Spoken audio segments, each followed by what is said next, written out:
Welcome to On the Chain. This is Jeff here with co-host Chip. What is going on, Chip? It's great to see you on again tonight. That's a good Sunday night. Tonight, we're going to go into the fact that Ripple XRP is still out there. The dollar and fiat are on the decline.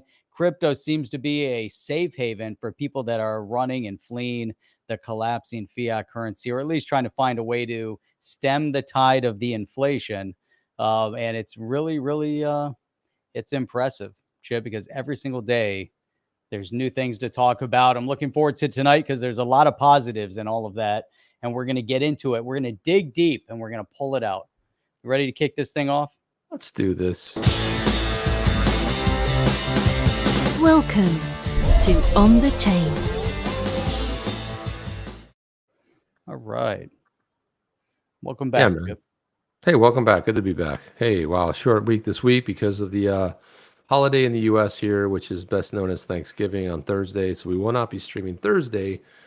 And I also want to remind everybody, if you're not already checked in for tomorrow's show, go ahead and do that. Set yourself a reminder. Tomorrow night, we have none other than Congressman Tom Emmer will be right here with us. We'll be talking about his legislation, his proposed bill, and a lot of stuff in the crypto space. And there's a lot to talk about tomorrow night. So, and I know a lot of people have been contributing questions, which is fantastic. But Jeff, like I always like to say, let's dive headfirst into the shallow end for maximum impact here. Let's do it. Let's do this here. So Johnny Deaton right here. Going all, I just love this tweet. Judge Netburn recognized the SEC's overbroad and far-reaching theory that all XRP are securities when she recognized, according to the SEC's own argument, that every person in the world selling XRP is committing a Section 5 violation. And I do recall that coming up in one of the hearings as well. And then his thing is read the SEC's response back to her. So if we go back, it says... Mr. Tenero, who's the attorney for the SEC, says, well, Your Honor, so I'm sorry, what was the question about other individuals that are selling? The court, presumably under this theory then, every individual in the world who's selling XRP would be committing a Section 5 violation based on what you just said, Mr. Tenero. Well, that's not quite correct, Your Honor.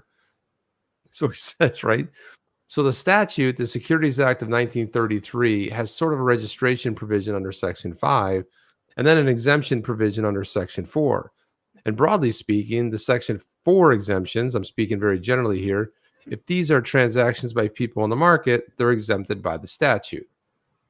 Section 5, though, focuses on and is relevant to this case, the issuer and the affiliates of the issuer. So it is only Mr. Larson and Mr. Garlinghouse, the CEOs, or someone on the board. The affiliates of the issue are captured by the statute.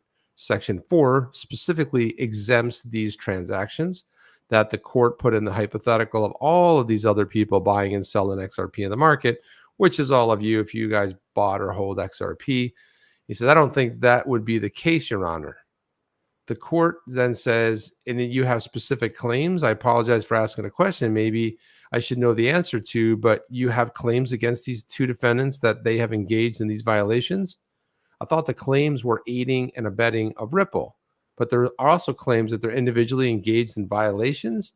And of course, Mr. Tenero, who's the attorney for the SEC, says, yes, we allege the individuals violated Section 5 with their own sales because they were affiliates of Ripple when they were making the sale. So their sales, every time they sold and failed to register the transaction, unless they point to an exemption, they violated Section 5 individually, irrespective of Ripple's violation. Jeff, what's going on there?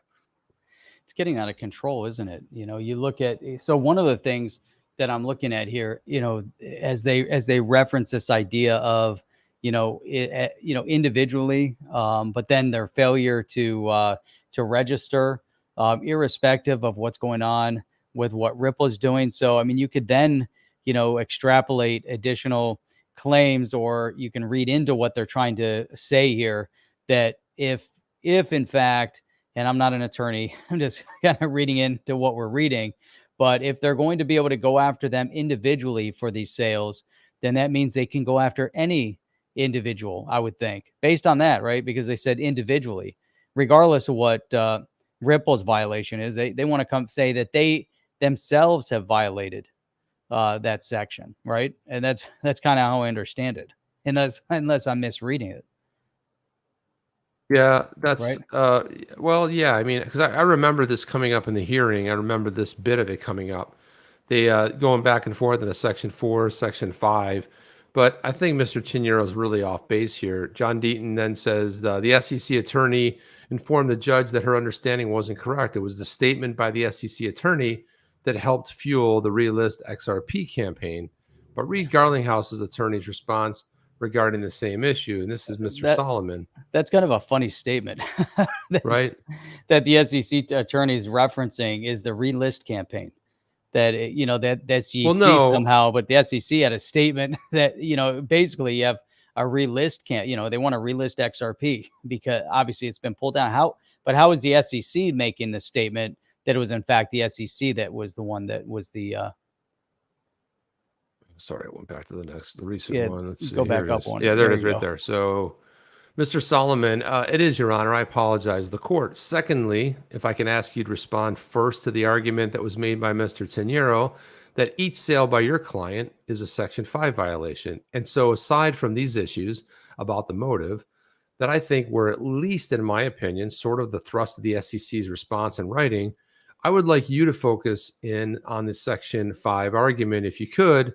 Mr. Solomon responds for Ripple, yes, absolutely. So in theory, Judge, each domestic sale could be a violation that would include, contrary to what Mr. Chinero said, not just Ripple, not just Ripple's affiliates, but any retail holder or any party if there is any intent to distribute the security further.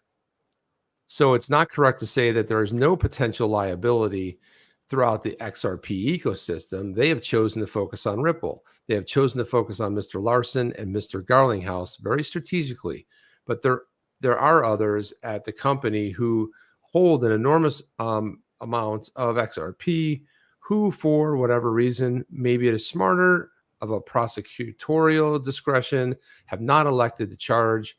But in theory, any unregistered sale, not subject to an exemption. And by the way, talking about, I think it just cuts off there. But yeah, but there you go. I mean, that solidifies, that notion that it's they're trying to veil, and this is, Chip, something that we talk about a lot, how Gary Gensler and some of the others are trying to adjust the terminology to their side.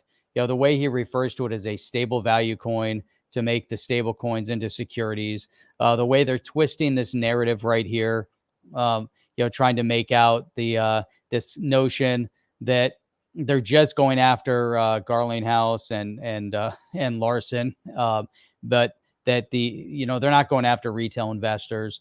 But I think that at this point, based on what we're reading here, and the Ripple attorney, very succinctly, points out that in fact your argument could then be brought to the retail consumer or the retail buyer and seller of the XRP asset. And this is where I think when we go back and reference how the SEC has really lost their way, because they're not just, focused on a company, a brick and mortar company, unlike, if they try to go after Ethereum, how do they go after the Ethereum Foundation or Bitcoin specifically? There's no entity that they can really single out and say, hey, we're coming after you because there's something that could be, dragged through the media attention and someone you can go after to grab money from, similar to what they did against Telegram or what they did against Kick. Now they go against Ripple and they can try to get an outcome where they're getting money out of them or they get some sort of an outcome out of them. But yet it wasn't just that. That wasn't good enough for them. They want to go after the entire XRP community. They want to attack the asset itself. And this is where, there's obviously a lot of inconsistencies, and we're even seeing it right in their own writings. Exactly. And so Section 4 of the Securities Code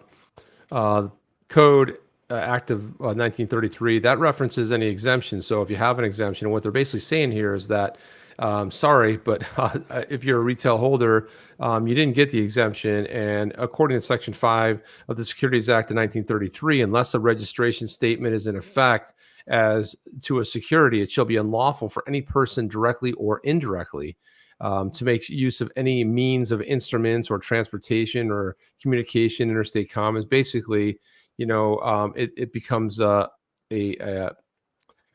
unlawful, illegal, whatever you want, whatever term you want to say there. And that's kind of really what John Deaton's referencing here. He say it's not correct to say that it's no potential liability. And so, Jeff, I think the circular argument here and where they're really getting caught up is the fact that if they go ahead and admit there's an ecosystem of XRP, it sort of says that it's a separate thing, right? It runs kind of separate. They're really trying to pin it. And this is what he's saying. He's really trying to pin it on Ripple. We're saying Ripple is the one. And this is where I believe that, the attorney for Ripple is saying, hey, by the way, strategically, they're going after Garlinghouse and Mr. Larson, but they want to stay away from the XRP community. But unfortunately, they sort of stepped in the quicksand. They sort of stepped in it big time.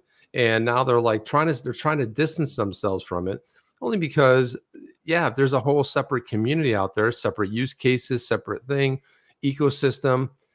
This is what John Deaton's bringing attention to. And he says the judge's hypothetical was 100% accurate, and Attorney Solomon was correct in his answer to the judge. Section 4 exempts from the registration requirement of Section 5 transactions by any person other than the issuer, underwriter, or dealer is not involving a public offering. An underwriter is any person who's purchased from an issuer with a view to, and that's the distribution of any security. So to qualify for Section 4 exemption suggested by the SEC's attorney, anyone who has intent to further sell XRP or distribute it in any way wouldn't qualify, according to the SEC attorney, Mr. So they would not qualify for the exemption. Correct. And I think he might have got tripped up in the whole, I think he kind of lost sight of where he was, because that doesn't really make any sense. And think Chip, if you look at the Kick case, with Kin, they talk a little bit about some of the exemptions. They didn't really get into, we'd have to go back and read that one, specifically, but I found it, unusual how the retail investor, left a little bit confused at the end. And here, it's kind of crazy, because if they're basically saying though that they would pull, there would be no exemption, so you can't, it doesn't even meet, the same criteria of how they,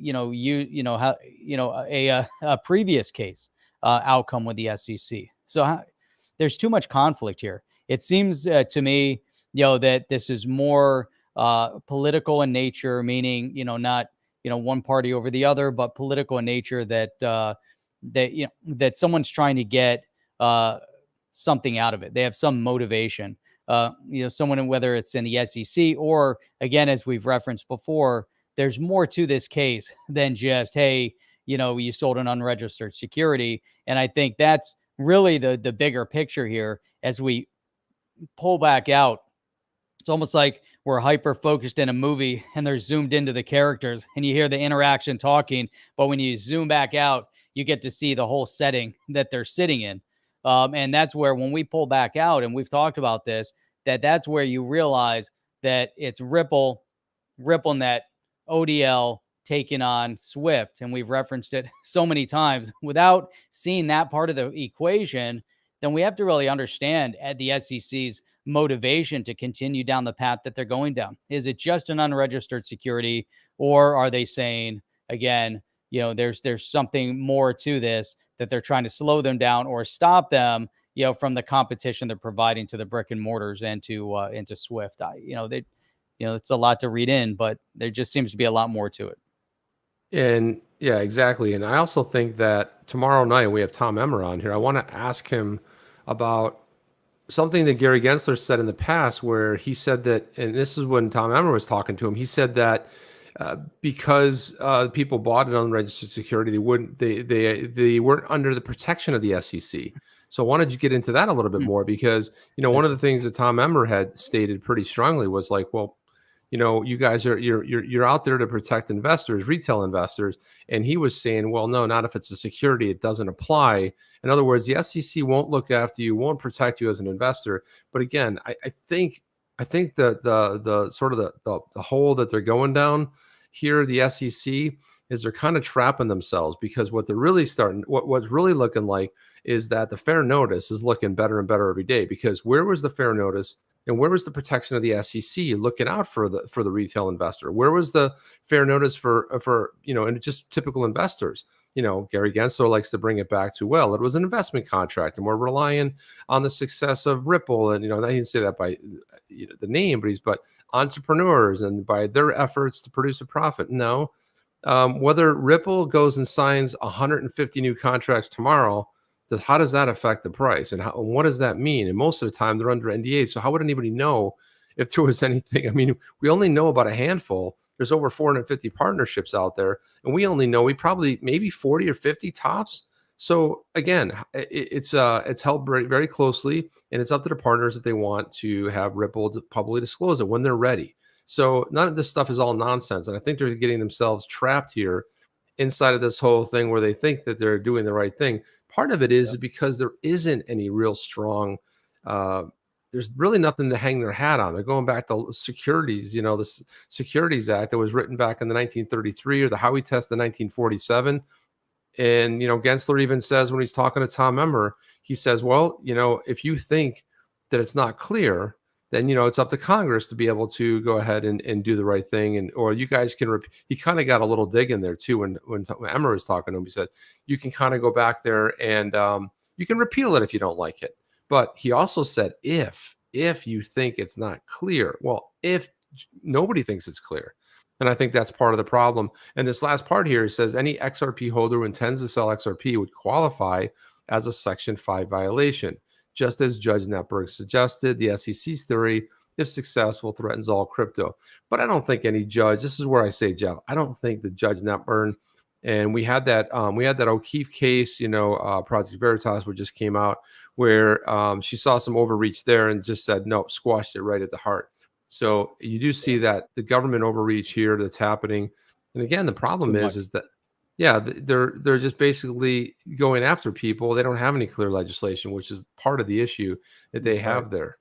And so as we're going through this, I think it's interesting because we just start drawing some correlation. And here's El Jefe, is saying, JP Morgan, strong commentary about XRP, very interesting. And actually, we have an article that we're going to review after all this, from one of the sites that was referencing JP Morgan's commentary on if and when there's outcome of this case, what kind of clarity comes out of it, what happens with XRP. And what El Jefe is referencing is that article is stating with a win, XRP is poised for mass adoption, per the article. And so we'll get into that here in a little bit. But I all of this is so poignant, what we're referencing here. And, there are some major, strides that have to be made.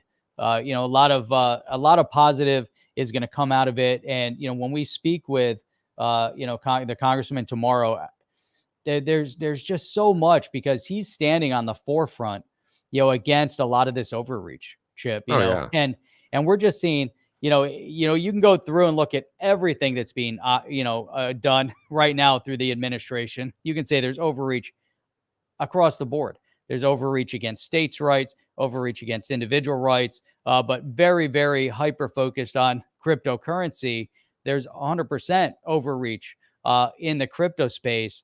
And by cramming that legislation into the infrastructure bill, that was a major overreach, which makes things even more confusing, because there's no clear idea or definition of a broker, just as the SEC is trying to fight their case here and make statements based on laws that were written back in 1933 and 1934, that with a little bit of tweaking, we would have a completely different outcome, which then brings us all the way back to the Token Taxonomy Act that sought to do exactly that. And Tom Emmer was one of the sponsors of the Token Taxonomy Act, along with Warren Davidson and Congressman Darren Soto. And we wouldn't even be having this conversation right now, I don't think. if that legislation had been passed, right? Right, exactly. It wouldn't be a thing. But again, there's a lot. I mean, it's very complicated. Congress is doing a lot of other stuff. Like I put this out. I saw this where it said J.P. Morgan, if Ripple wins the lawsuit, XRP is poised for significant adoption. I chimed in. I'm like, if, don't they mean when? I mean, this whole idea of fair notice thing is like, it's really creeping up. And I think they just keep stepping in it. They keep making their case worse. They keep weakening their argument because there's no real argument. They don't have a hat to hang it on. There's no like, well, if I reference this piece of legislation, they're trying to make something from a long time ago, 75-year-old, 80-year-old laws sort of apply for today. And that even Gensler brought it up in the one conversation where he said, well, yeah, these are if you don't like this investment contract. And that's where Tom Emmer's proposed bill changes the investment contract and updates it to apply to crypto assets and totally gives it some clarity, where right now this investment contract, nobody had it in mind when they were doing the 33, 34 securities laws. The Howey test was basically decided by the Supreme Court. That's not that sort of came out of a ruling by the Supreme Court, but that didn't come out of legislation. So again, and then we're still going back to 1947. This is absolutely silly. So all in all, I do believe that the more and more I see about it, and when are they going to actually, I wanted to put this up here. Let me see. Yeah, so I want to throw this up here. This is like kind of a precursor tomorrow, but so Tom Emmer, this is the Securities Clarity Act. There's uncertainty in regulation environment slows down innovation. So the solutions, the Securities Clarity Act will help this innovation flourish by adding and creating regulatory clarity for digital assets. Talks about the 75 years, also says he's proposing a new definition, which is investment contract asset, which is different than the investment contract, establishing that an investment contract asset, for example, a digital token, is separate and distinct from the securities offering that it may be part of, and will help to differentiate what constitutes a security as opposed to a digital asset. This is great. This is key right here, man. And we'll get into it with Tom Emmer, but I love this. And even went back today, I was watching some interactions with Tom Emmer and Gary Gensler. He's just pro crypto, and he disagrees with Gary Gensler on everything. So yeah, there's so much going on right now, and we're definitely seeing a polarization of the ideas that are out there right now. But we also see a lot of overreach, and we can't look at everything in a vacuum. I don't know how many times we can say that, but I'm going to keep saying it because say it again. It's so critical. One more time. We can't look at everything in a vacuum, Chip. And if we're excited about crypto, that's awesome. If you want to truly understand the dynamics of how cryptocurrency and blockchain digital assets are going to grow as the most probably one of the most important asset classes that have ever come about, because that's the type of change it's going to bring across the board. With blockchain and digital assets, probably bigger than the invent of the internet as a whole, because it's changing the way people are going to be transacting across the world and connecting with one another. But that is critical. But for that to happen, you also have to understand the political element, and you have to understand the different sides that we'd be approaching on, Chip. Because if we just said, hey, this is great technology, but yet the governments are going to keep crushing it, then what good is it?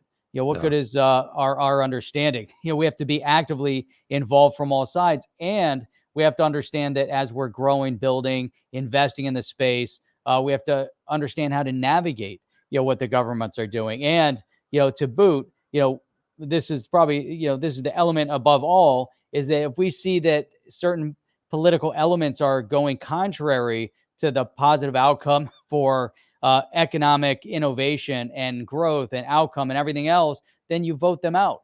But you have to understand the dynamic. You have to understand who's in favor, who's against, why they're in favor, why they're against, and then understand the different fundamentals of why their decision-making process was corrupted if they're if they're wrong.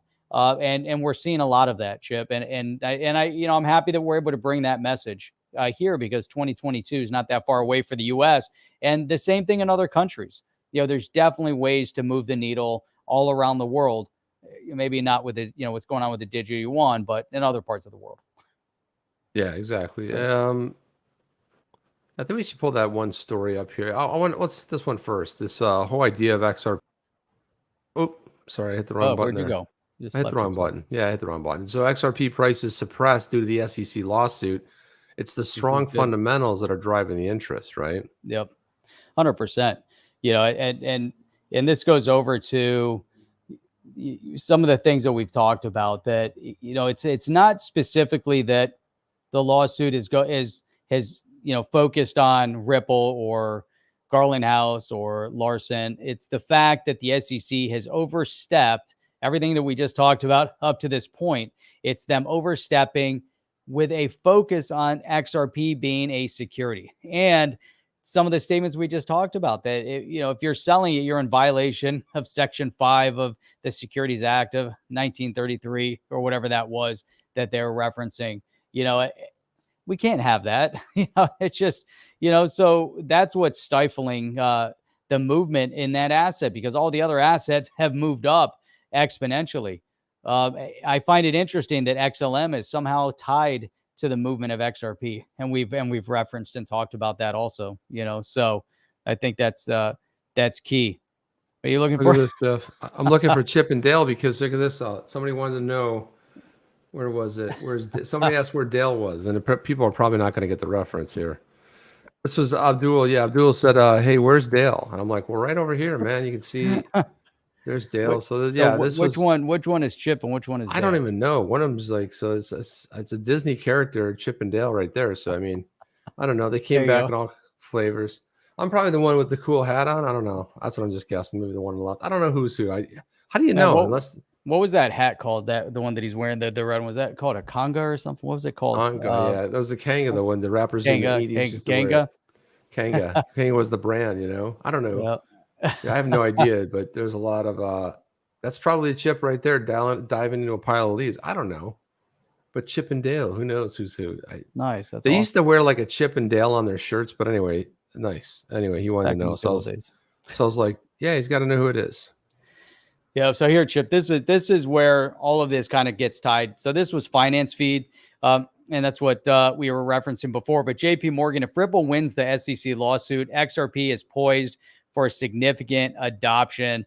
And this was another research report that was recently put out there. While the price of XRP has fallen in recent days, along with the rest of the crypto market, Ripple Labs has been working nonstop, signing new partners for its RippleNet network and on-demand liquidity service, thus spreading the use of XRP, especially in cross-border payment space. That's one use. And then there's obviously a ton of other use cases with XRP. I don't know if that's not a correct assessment, because and I feel like we've reviewed this article before because I think I've gone through this reference that XRP versus Swift isn't really accurate. It would be more RippleNet without the ODL, right, and some of the other tech versus Swift. XRP versus stablecoins, I get it. XRP versus the SEC, I get that. Some of the things that we just referenced. There's so much going on. It's just like, we don't see the same controversy within Ethereum or Bitcoin, other than, they're their own controversy. With Ethereum, the expensive gas fees, Bitcoin, expensive transaction and slow transaction costs.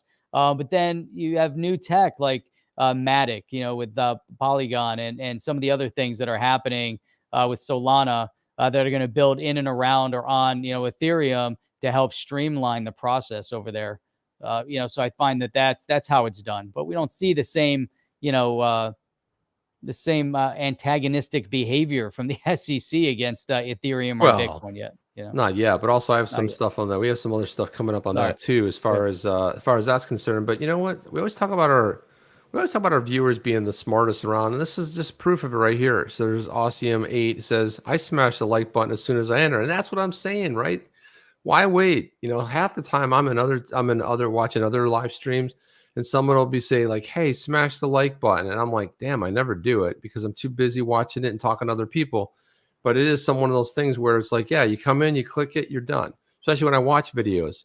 Yeah, we know better, right, Jeff? We're involved in it. And when do we think about doing that, right? I mean, it's so funny that we don't think about smashing the like, subscribe too. We're humans, man. You get engaged. You're like everything else goes out the door. There's so like and subscribe. Click that notification bell, people. Come on, otherwise Jeff will have that going all night. And I might play another one. And I appreciate that, Abdul. Yeah, he sent us the. I don't know which is that currency. I don't recognize the. Is that JOD? Is that Jordanian dinars? Jordanian, perhaps. Then it could be. Yeah. So thank you. Yeah, it was good. We always like to showcase stuff like that. It's always a kind of a fun thing too. It's like you go, "Where's Dale?" I don't know, but I've obviously heard that a lot, but let's see. I haven't heard it in a while. It's good. Where I was correct about that. I don't know 100%, but I think that's what it is. So you can comment in. Yeah, JOD. Awesome. I can just look up that. I think that's exactly what it is. Makes sense.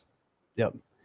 So, all right, well, I was going back to this article here. So, they talk about it's been harder for Ripple with the cryptocurrency and blockchain company facing legal action from the SEC and along leading many users and crypto companies in the country breaking their ties with the company. One of them, I mean, I don't know about many, but I think adoption has been put on the back burner, especially since we've been hearing about this Bank of America patent that incorporates, the RippleNet or XRP in their part of their patent. It says the ledger has increased the volume of its daily active addresses from about 11,000 daily to the recent peak at 142,000, over 11x increase in activity during this time. If you look at that, it's like, well, that's, it says sentiment, but that's, you look at the sentiment of where people are, and you look at that's a pretty strong rise. I mean, people are getting it. Ripple's active addresses reaching skyrocketing territory caused by the new development being fostered and nurtured by Ripple X portion of the Ripple team, according to the popular analyst Cryptoerity, who's speaking at the sentiment analysis and recent podcast. Yeah, she was on there. It was really good. She was going in there looking at charts and stuff like that. She cited the recently announced $250 million creator fund that's been launched to rope in NFT creators, XRP, even though that stuff's separate, but I think there's more buzz around it. The reason that activity would correlate is because the particular unique blockchain uses the XRP ledger. And Jeff, we've seen so many of these airdrops, that are going to be using the XRPL as well. You take your Zum wallet, you set up your trust line, and then sometimes, like we'll be talking a little bit more about one or two of those this week, later in the week, probably on Tuesday or Wednesday night. But it's amazing. I mean, look at all the activity that's going on around it. Now, that doesn't affect it exactly, but it says there's been some really successful projects that are on the Songbird Pro area. Also made the special mention to Ripple's on-demand liquidity solutions that the company's been using to venture into global markets such as the Middle East. Its Q3 report, they had significant growth in transaction of on-demand liquidity. We saw the numbers on over there. Yeah, it was through the roof. Yeah. So. Yep. I mean, a lot of this is just a lot of the statements from that podcast, but I think that the XRP, this is according to Eric on the podcast, who suggested that he thinks the XRP holder in general understands the price has been suppressed because of the SEC lawsuit. So maybe there's a lot more patience than normal, right? I think that the fundamentals are still very much driving a lot of the interest. So again, speculation, but it seems pretty spot on to me. Yeah, I think so. I mean, when we start looking at the whole space at large, obviously we're seeing some scaling. We've discussed, what some of these analysts believe of Bitcoin and Ethereum. There's still, quite a few analysts that are getting behind Bitcoin going to 1 million.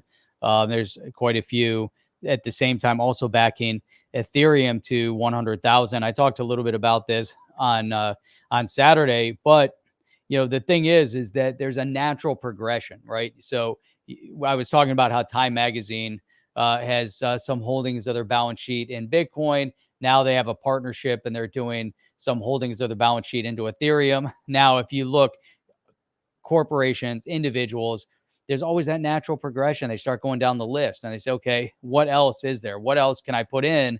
And that's where they find, some of these other assets. So that last comment that you were talking about, I think is really spot on, because, there's still speculation. There's still fundamentals. There's still growth. There's a lot being built on the XRP ledger that will be utilizing XRP. We're just getting started. We all want to see growth overnight. We want to see, like, some of these meme coins that are blowing up, by hundreds of thousands of percent. Now, the question is, what's on the other side? Did they stay that high, or did they go away, and they just disappear one day? And who gets left holding the bag? We don't know. But when you have fundamentals that are backing up projects, we know Ethereum is pretty much going to be here to stay. They're going to figure out ways to scale on top of the project. We know that XRP Ledger here to stay. We probably know, for sure that Bitcoin here to stay. There's a lot of other things that are going on around the space, and that is the significance of all of this. Oh yeah, without a doubt. And you know what? I tell you, it's exciting because I think last year this time, look, we were just getting to the end of November. Everybody was looking forward. I'm just taking everybody back down memory lane, but a lot of people were looking back to the snapshot, December 12th, I believe it was, for the flare. The snapshot that happened, and what a year it's been, really. And then it wasn't too much later. I think a week and a half later is when the SEC dropped that lawsuit, and there was a lot of stuff going on, chaotic. But we're already, almost a year into this. Think about it, Jeff. We're maybe four weeks away from being a year since the SEC dropped it. It's right, and we're into 2022, and people are worried about, well, what's going to happen in 2022? Well, it's pretty obvious to me that, especially when you get into, there's going to be a lot of changes at the residency of that little White House on the hill there. There's going to be the residents are going to change potentially, right? That could potentially happen. But you have what we call the midterms. That's halfway through a presidential term. You have a major, the House, and there's people up for re-election in the House of Representatives, and of course the Senate. And that's where you're going to see a lot of action. That's where you're starting to see people bailing left and right that said, what would be more embarrassing, me resigning and retiring, or me losing re-election after being there for 30 years, right? That's something people are. And so it doesn't matter. At some point, the people who are driving this, as far as the cryptocurrency bills, are in line with it, right? So you got to look at who, and Jeff, you said this before, but it's like, it sort of breaks down. You talked a little bit about this on Saturday, but it sort of breaks down. There's nobody that's into a one-party candidate. It's like, well, if you bash crypto, I'm voting for you, right? And then we know how politicians are. But it's not always that easy. Like, you look at the entire platform, you kind of look at how they see things, and does it fit into your view? If you're more seeing something this way, they're probably going to more support that one view. But if you see another viewpoint, they're probably going to support that. It's not going to be that there's going to be, well, this issue's good and this issue's bad. It's probably going to be one side or the other that you're going to be able to relate to, and probably put your heart into it, because there are supporters on both sides of the fence. There are, but you got to dig a little bit deeper to see if does everything coordinate. It's just that, is it a one thing issue there? But the fact that there's bipartisan support, to me, Jeff, is just, it's almost sickening that, especially the way adoption's happening, especially the innovation, especially the companies that have left. And that's what we're going to dig into with Tom Emmer tomorrow night, because we want to kind of get a barometer of what are his colleagues in Congress saying. He talks to a lot of different people there. What's the temperature over there? Is it something that they're starting to gain a little bit of steam, or people are picking up on it? Because especially changing this whole broker thing, that's going to be devastating, Jeff, especially when we're dealing with running nodes. How are you going to know, Jeff, you're going to get KYC on everybody off of potential? You can't. But it puts people at risk. It's not technically possible. Yeah, it does.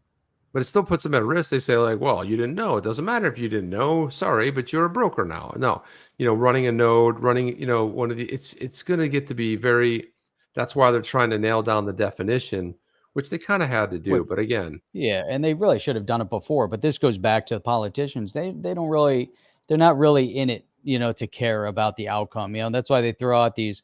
I was watching the interview today with Ben Shapiro and Governor DeSantis. It was a killer interview, right? And one of the things that he referenced when DeSantis was in Congress for a number of terms, he was there 3 terms, and he was saying pretty much, as an individual congressional representative, you don't have a lot of power. You represent your district. You come up there. The majority there is going, whoever the leadership is, there's that little clique in power. that's who's going to pass the laws, right? There's a lot of backroom deals that he was saying in the interview. Things are going on behind closed doors. If you're excluded from that, you don't have a seat at the table. Your opinion doesn't count. They're going to orchestrate whatever they're going to orchestrate in thousands of pages of bill. Then they're going to drop it on everybody. Hey, read this, and you got an hour to go and vote. And he said that happens on a regular basis, and we've seen it happen, but those are the types of things, obviously there has to be some change to that, but there's too many up there. Obviously, when they threw in the crypto legislation, it was to appease themselves, and really it was more punitive than beneficial. And people are going to speak out over that. But it's interesting here because Mastermind 5 is talking about other projects that he's been watching over here. So we've got projects like OMG, BAT, from Brave, Algo, Gala. Now, Gala is interesting because Gala is launched not that long ago and is blowing up by like 400% for Gala Games, which was kind of fell under my radar. I was watching it and then I let it go. Crypto.com getting ready to blow up right now. It just went through the roof all over the place. Yeah.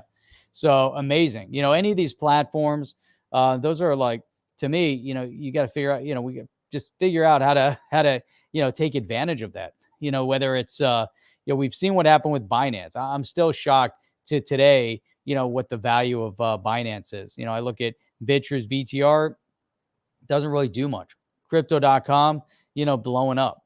Lots and lots of things going. Look at that. He said all surpassed XRP, XLM by massive percentages. But value tells me these two, XRP for unknown reason, but are they, what's going on? What's happening? That's because there's nothing capping them, right? There's nothing holding them back, Chip. Right, but I mean, it's all artificial. It's the same way if you look at the gold and the silver markets. The paper markets have been artificially suppressing gold and silver. Look, there was a time, Jeff. There was a time back in the day when they could hide a lot of this stuff, right? They'd be like, "Well, what am I going to do for my?" We've got massive inflation. Look at massive inflation after they got off the gold standard in '71. So inflation went through the roof. The house prices went through. They said, "Well, people were making more money." Yeah, but it was relative. And then all of a sudden, two people had in a household, you had two people working to be able to support the household. But the problem is that if you went into gold, in 1980, it was about $800, right? So it was $800. Now it's around 1,800, kind of fluctuates there. But that's another marketplace that's manipulated to artificially kept down. We had one of the big banks, I'm not going to mention the name, but they were just busted. They got a massive fine because they were manipulating the silver market. Fundamentals at the end of the day. Beautiful. Yeah. Crypto ready. Yeah. I wonder if she was just on and she heard us talking about her. And we, that one from that last podcast she did. Look for the fair notice ruling. Go ahead, put that back up. And force of lobbying efforts will be telling. Yeah, that's exactly spot on. But getting back into the fundamentals of when you talk about the hedge against inflation, right? Yeah, you put money in 1980 because, we saw the late 70s were just out of control. Then you had, the Carter administration. You had Reagan. Reagan came in, lowered a lot of the taxes, changed a lot of things up. But again, $800. So it was all manipulated. Now, here's the thing. It's like what Peter Thiel came out and said. The barometer for inflation is 100% Bitcoin. If you want to see Bitcoin go up, there's your barometer to tell you how the inflation's going. And the central bankers, not only in the US, but all over the world. That's why they talk about nefarious people. It's horrible. They don't like this. They don't like that. But the bottom line is, they can't like it. It's going to basically sink them. It's going to put them under. Some banks are really smart to recognize that. Are banks going away? I don't think so. Are they going to become fewer of them? Is there going to be some consolidation? I think you're either, just like with any technology, you have to step up and adopt, or otherwise you'll be left behind. If you want to stick with the old narrative, fine, you're free to do so. It's, you could be committing your own suicide there. Do whatever you want. But again, now we've got the crypto markets, and guess what? People are looking for value. They're looking for fiat is going under. Someone put a fiat index out not too long ago. I retweeted it. It was fantastic. They're talking about what if you keep money in a bank account, how it has to perform over the next 2 years to even keep up with where it is right now. And it's losing money hand over fist. And this is happening on a global basis. So this is one of the things that's shaking everybody up, Jeff. Everybody's freaking out about it because because it's people are going into crypto. They're like, hey man, throw some money at it. Throw $100, $50. Massively. Yeah, it's interesting. I had a conversation with a buddy of mine the other day. We realized I haven't spoken in forever. We actually went to high school together, and so Damn. really good friend of mine. And so a number of years ago, I started telling him about crypto, and now at work, he said one of his coworkers started talking about crypto, and actually he saw that he was pulling up the coin market cap. He goes, "Whoa, you're looking at crypto." And they started talking about it. And we had a conversation the other day. I was like, man, it doesn't matter. Throw $50, throw $100, whatever money you don't care about. Just you put it in there. Not that you don't care about it, but just, it's money that, hey, if you lose it, it's not going to hurt you. So It's 50, it's 100, it's 1,000, 10,000. Yeah, whatever it is, whatever you can, wherever you are in your risk tolerance level, do that, because crypto is still early years. It's still going somewhere. If it goes to zero, then but it's not. We know the direction things are moving in. It's all over the place, right? I look at this. Here's a restaurant chain in Canada putting all of its profits into Bitcoin, right? For 1 year, since August of 2020. So far, they've got a 460% return on investment. So, I mean, how crazy. It's amazing, right? In 1 year, 460%. So, and that's their profit. So that's outstanding. Then we're talking about digital asset as a hedge against inflation. We keep hearing it over and over and over again. El Salvador, right? Zimbabwe is looking at moving that direction. What was it? Panama. There's so many countries that are looking to get into it as an official currency. But here's an article here in Forbes from yesterday. Why Bitcoin is the best weapon society has against inflation and wealth inequality. So he's referencing Bitcoin. Everyone, they want to talk about Bitcoin, but it's so much more than Bitcoin. Bitcoin becomes synonymous with the entire crypto space, in my opinion. I think these Bitcoin maxis have got it wrong from that regard. But then you look, Chip, look at this one. Instagram star Alexis Ren says the dollar-based economy is collapsing, so she's going into crypto. And, these are, everyday people that are into things saying, hey, you know what? This is too much, right? Model Alexis Ren believes the way that we're utilizing the US dollar is really scary. Ren, who founded YourStage, a tech platform for learning, believes the economy is collapsing. Collapsing in quotes, I don't know if it's collapsing per se, but we're definitely seeing some detrimental behavior in the economy. She believes crypto offers a viable alternative and encourage people to invest regularly. Now, this is all over, Chip. We're just seeing it left and right, and we're going to see more and more and more. We saw JP Morgan. If the case goes one way, why are they all talking about it? Why is JP Morgan talking about it? Fidelity's talking about it. Why is crypto.com blowing up? How is it that if this space is dwindling and going nowhere, that crypto.com just signed a, $700 million contract for the Staples Center, and now it's going to become the crypto.com center, right? And Jeff. But 700 million. And then we've got FTX signed, a $135 million contract. These are over 19, 20 years. These aren't 1 year contracts. These are contracts. Somebody got a look. By the way, it's a perfect segue into this next segment here, because Aaron Bennett tweeted out, this is what happened. He said, when stadium. So he's got this. He hit up Alex Mashinsky, awesome. Obviously founder, CEO of Celsius, and he photoshopped this thing, when stadium, right? And in an amazing fashion, Alex Mashinsky responds beautifully. We'd rather pay our community an additional $700 million in yield than give it to a billionaire who owns this or that sports team. Let others spend their cash on big names. We'll see who comes in first when it comes to measuring who did more for their community. HODL. Jeff, what a beautiful answer that is. This is what a great comeback. And I retweeted this and said, this is why I love, Celsius Network and Alex Mashinsky, because he's also a billionaire. And he was talking about billionaire sports teams. But again, he always talks about the community. He always talks about, how Wall Street's broken and how they don't want them. They're not trying to become Wall Street 2.0 or 3.0. Right. Yeah, and then on top of that, Micky B. Fresh comes in with another booming statement. He says, speaking of giving back to the community, smart move for Celsius would be to move the Cell token off the gas guzzling Ethereum network and onto the Flare network. Same EVM smart contracts. Now that would be the heist of the century. That would be fantastic. And Micky Be Fresh, seizing the opportunity because, and again, when you're looking at gas guzzling stuff, look at this one here, Jeff.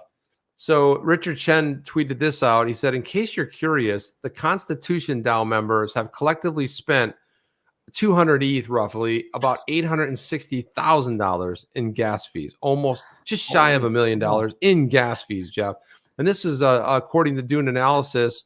They do Ethereum ecosystem analysis for the community. Can you imagine that?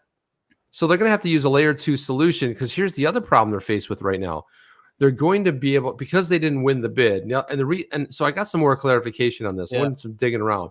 The reason Constitution DAO said that they bailed, right? They raised $48 million. The winning bid was 43. They opted out of 43 because they didn't think the remainder would be enough. They can't remember. They had to cover the gas fee on the payment. Oh, right. They were afraid of that. And they were worried about how do they have the money necessary for the upkeep of this 13th edition of this original.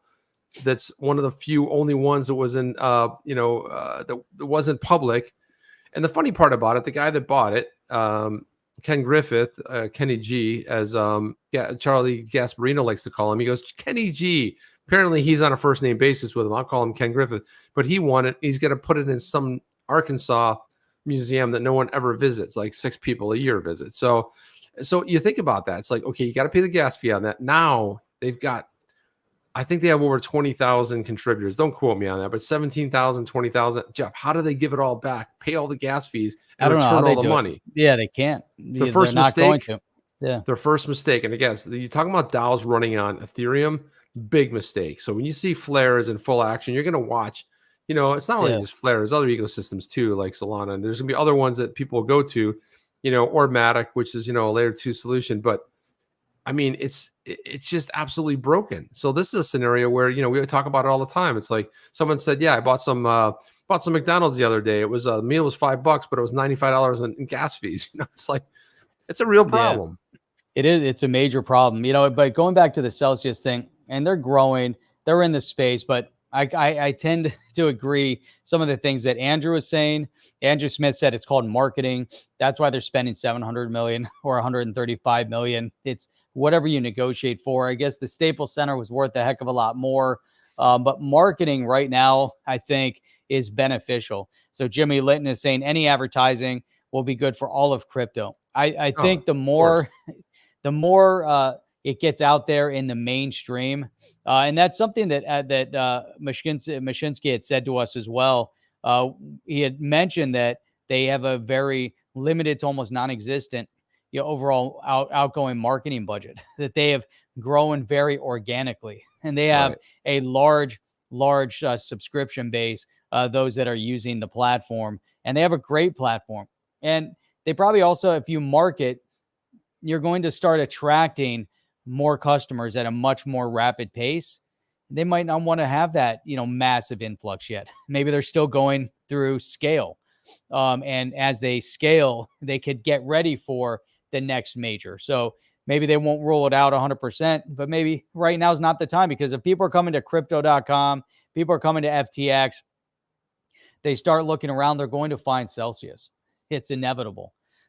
Because those platforms are not paying, they're not orchestrated like Celsius is. But there's a lot going on. It's so exciting. I'm so excited to see the growth and the development in this space, regardless of what the SEC is doing, regardless of the insanity of the politicians, regardless of what's going on in China or other countries.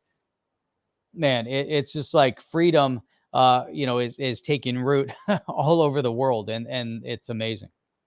Yeah, and decentralization. Jeff, you want to hit that story about the Bitcoin story and the bank? Because I think that's an important one we should cover.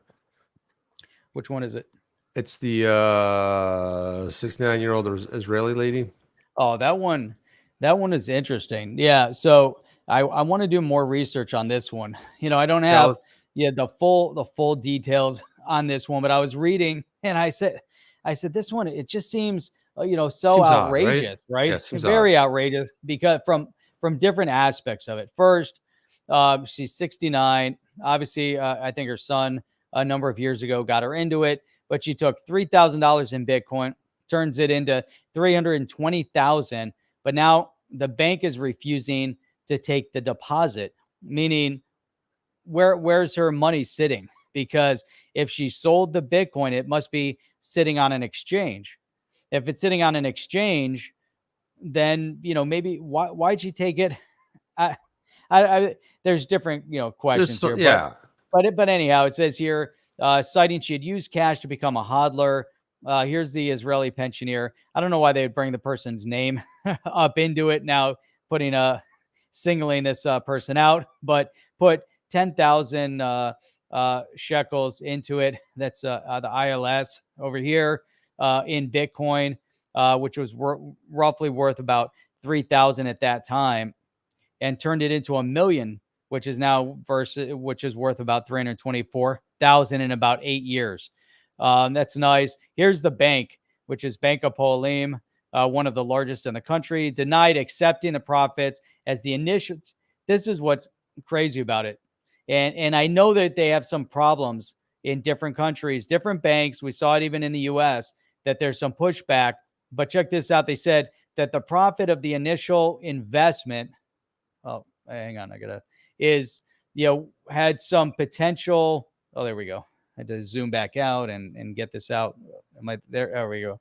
So here, look at this. The initial investment source might have had a connection to a legal financial operation. The profits. So the 3,000 that were put in, it sounds like might have had a connection to a illegal financial operation. But what are they going to? I don't know. The whole thing is a little bizarre, but this was in 2013. Invested $3,200 and whatever, but there's that part. There she is. And apparently they don't, I don't know, but stuff like that's happening, but that's real. I mean, as far as banks becoming very difficult to work with in the crypto space. I mean, look at all these, there's banks and credit card companies that won't accept the company, mainly because they're transacting in cryptocurrency or whatever. A lot of turmoil going on with credit cards, Chip, because even Amazon is now having a little controversy with Visa. Amazon has shut off and they will not accept Visa cards out of the UK on their platform because of the fees that Visa is charging them. And then Amazon had a similar statement saying they were going to do the same thing in the US market. And then Visa came back and said, that's ridiculous. They're going to work something out with Amazon, whatever. I guess it's in the works, but it brought more light. And now there's a whole conversation and controversy over the astronomical fees that are being charged by credit card companies to the corporates. Right? That's interesting. Well, it's getting crazy. And then look at this story right here. You've got El Salvador plans to build the world's first Bitcoin city. This is Nayib Bukele, who's the president there. Zero capital gains, zero property tax, zero payroll tax. Okay, that's starting to sound real sweet to me, Jeff. But let's see. El Salvador intends to issue the world's first sovereign Bitcoin bonds and build Bitcoin City, which will be free of income, property, and capital gains taxes. El Salvador plans to issue $1 billion in tokenized U.S. dollar denominated 10-year bonds to pay 6.5% via the Liquid network. According to Samson Mao, the chief strategy officer of Blockstream, half the funds of the so-called volcano bond, which I like, the volcano bond, Jeff, will be converted to Bitcoin. The other half will be used for infrastructure and Bitcoin mining powered by geothermal energy, better known as volcano power. This is the blockchain backer. I want to hear him do the geothermal energy, right? Mao said he were sharing the stage with Bukele. After a 5-year lock-in period, the government will then begin to sell its Bitcoins, pay additional dividends, and investors. He said, I told Bloomberg News, Blockstream models show the end of the 10th year of the bond. The annual percentage yield will be 146% due to Bitcoin's projected appreciation. Yeah, like everyone knows. Like, let me see. Let me look at my magic, my magic wand, or what do you call it? What's that little thing? The magic thing you look into? I don't know. The magic ball, right? The magic 8 ball. The 8 ball is like, do I dump all my money, my life savings into Bitcoin? Try again. Do I dump it into? You're a moron. Okay, we'll give this game up. One right? more time. Yeah, one more time. So anyway, Jeff, on another basis here, when do we stream? When do we stream? Well, if you believe the internet, we stream 6 days a week. Monday through. Come on, Jeff. Sunday through Thursday. I don't even know. If I don't read it, I'm not sure. We do stream 6 days a week, Sunday through Thursday at 8 p.m. Eastern Standard Time, and every Saturday morning at 8 a.m. Eastern Standard Time. And as always, we have the slowest growing channel here in YouTube history, but we have by far the smartest, the best, and the brightest in all of crypto YouTube space. And Chip Apex is saying that you're sounding like Strong Bad from Homestar Runner, which is oh wow, we went through and played. That's a very, very bad. That's the I'm email, gonna pretend I didn't hear that. So here we go. Check this out. You can tune in if you guys want to listen to On the Chain. Check out the website. Go to onthechain.io because everything's there. Previous shows are you'll find over there. You'll find previous interviews over there. You'll find our podcasts over there. You see everything that you want to find over there. There's a blog in the works that will also be over there. And if you want to figure out how you can support On the Chain further, you're going to find that. Guess what, Chip? Over there. Go to onthechain.io. By the way, we have the fastest search of any website, anybody comparable out there. I just started typing Mashinsky, and there you go. There's the 3 of them popping out right there. Boom, just like that. You want to type, somebody casino. And what happens when you click one? Go ahead and click it. Go ahead and click this one here. Boom, right there. So there it is. You can see it. Bam, there it is. You can listen to it. Of course, you can listen to it here. You click over here, see all the different places you can listen to it. We have a podcast too. Cool. I mean, like sometimes people want to take it on the go. They're not going to watch a live stream, or maybe they're in their cars. You watch this on your app on your phone, whatever you want to do. It's all there. But again, you can always search for different shows as well. Now, if you search XRP, Jeff, that's going to be a long list because there's a lot of XRP stuff. But if you want to just see what shows we talk about Fiat, there you go. That's tonight. It. Or the other day we talked about the end of Fiat. Man, and I'll tell you what, man, tomorrow night we've got Tom Emmer on, as you guys know. So we're looking forward to Tom Emmer, and Hans Lotus saying make sure y'all are here on time for the Tom Emmer show. Not just us, but all you guys too. So I know you guys are on time. We'll be on time. We'll be here early. We've got Tom Emmer tuning in early so we can go through everything, make sure everything's perfect and working. And we'll make sure that we keep a stack of those clarity boxes. So we got tons of boxes of clarity. We'll bring those in just for El Jefe, Aussie M, killer show. We appreciate all you guys, Chip. As always, tomorrow's another night. Tomorrow's going to be a great night. Be awesome. Looking forward to tomorrow, man. It's going to be awesome. So that's it. It's all we really have. I mean, it's like it's just guys. We're just moments away from talking to Congressman Tom Emmer, who is absolutely trying to save the innovation in the United States by introducing and being a champion of crypto and really doing more to defend crypto in general and all crypto holders in general and investors. So that's amazing. Perfect. We appreciate that. And as an outgoing note here, Jimmy Linton, the disruptive crypto technology is disrupting all corners of the financial incumbents. They are starting to fight amongst themselves. What a great parting message. And it's glorious, Jeff. It's glorious to watch. Thank you for that, Jimmy Linton. Appreciate that. That's it. That's all we have. Guys, we'll see you tomorrow night when we will have here on the chain Congressman Tom Emmer. Don't miss it. We'll see you in 23. See you later. Bye. We're out. Are you down with OTC? Please like, subscribe, and click the bell to be notified when the next video drops.